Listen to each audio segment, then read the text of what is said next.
Dragi in spoštovani, prisrčno pozdravljeni romarji od blizu in daleč, iz zamejstva in izseljeništva ter posebej mladi, ki ste prebedeli minulo noč tu v molitvi.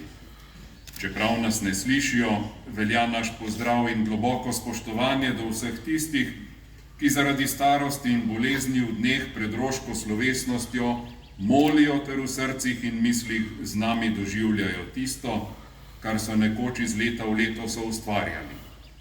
Podpora in pozdravi gospe Marije Zgonc, gospe Mete Velikonje in mnogih drugih nam vlivajo moči in upanje na blagoslov. Ko se v tišini kočevskih gozdov sprehajamo mimo odkritih in neodkritih brezen, se nam mora vsiliti vprašanje o odnosu do tega kraja in do morije, ki se je tu zgodila pred skoraj 8 desetletji. Naš oseben odnos je skoraj neizbežno pogojen z grozo, z zgražanjem, žalostjo, nemočjo.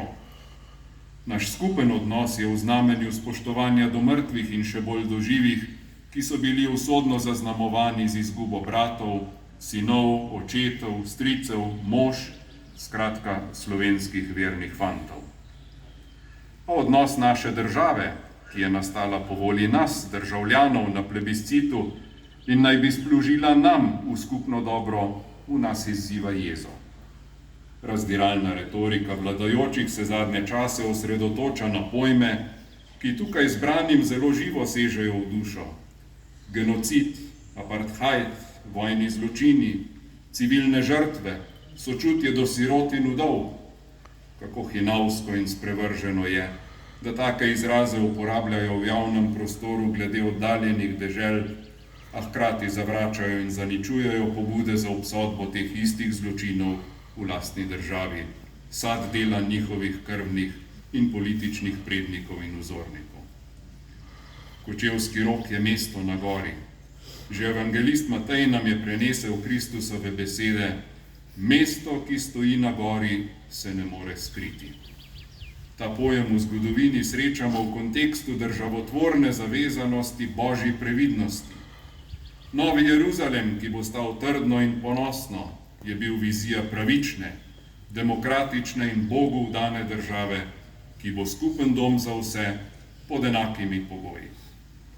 Poskusili so to mesto skriti, poskušajo ga še danes obiti, zanikati, relativizirati in ignorirati.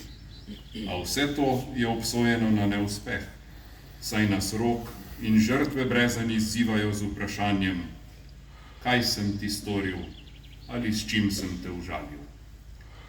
Današnjo slovesnost bodo oblikovali kvartet Krt pod vodstvom gospoda Dominika Krta ter osrednji govornik dr. Jože Rožanec. Med posameznimi točkami ne ploskamo, ampak premišljujemo o razlogih za množične poboje, o žrtvah komunistične revolucije in o naši prihodnosti. Najprej pa nas bo nagovoril gospod dekan Anton Gnidovec in nam predstavil apel duhovnikov kočevske in črnomaljske dekanije iz novomeške škofije, ki ga naslavljajo na Vlado Republike Slovenije.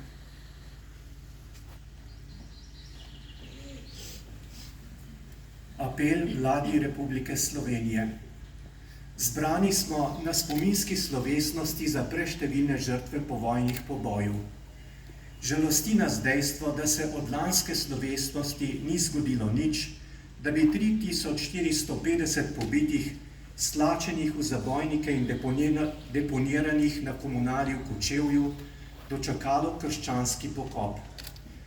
Razstava o izkopu je sicer pomenljiva in razkriva grozote tega bratomora. Upamo, da bo obiskala čim več krajev po Sloveniji. Toda čakanje kosti v zabojnikih, odmaknenih od dostopa svojcem in duhovnikom, je v nebo bijoča sramota za državo Slovenijo in za vse nas. Ko so bile kosti še v jami, je bilo tam znamenje križa in vsaj občasno kakšna sveča ter molitev obiskovalca. Sedaj so po pokojnih zaprti za garažnimi vrati komunalnega podjetja in čakajo, da se jih usmilijo zanikovalci resnice.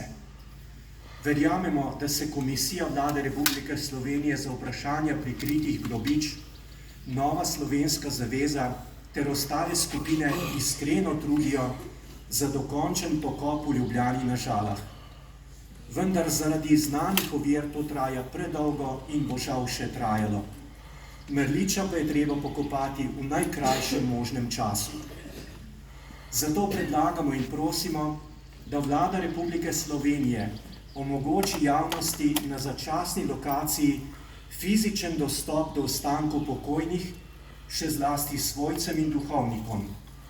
Predvsem se naj ob naše pokojne postavi križ, ki govori o njihovi veri, in viden napis z osnovnimi podatki. Na vidnem mestu naj bo pojasnilo, zakaj še niso pokopani. Svetopisemski očak Tobija je v smrtni nevarnosti v ujetništvu pokopaval mrtve rojake, ki jih je oblast prepovedala pokopati. Mi smo nekako otopeli od ignorance in prezira, ki jo do žrtev revolucije izražajo nesočutni ljudje. Kako moramo mirno čakati, da bodo popustili? Verujoči se z mrliči ne moremo podajati v političen boj, ampak pričakujemo za njih pieteten pogreb v blagoslovljeno zemljo.